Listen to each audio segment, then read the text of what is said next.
প্রত্যাশা একটাই, বাংলাদেশ চ্যাম্পিয়ন হবে। कैसा लगा मेरा मजाक?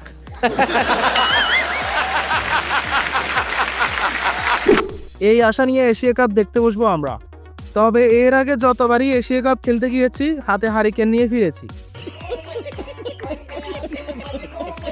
এবারও তার পুনরাবৃত্তি করতে পারে যদি মিডল অর্ডার ঠিক মতো পারফর্ম না করে।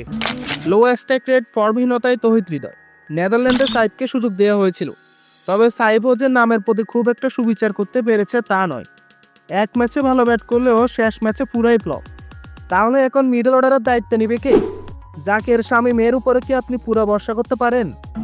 এবারের টপ অর্ডার অন্যবারের তুলনায় অনেক ভালো, তবে মিডল অর্ডার যদি পারফর্ম করতে না পারে তবে এবারও হাতে মূলা ঝুলিয়ে দিবে।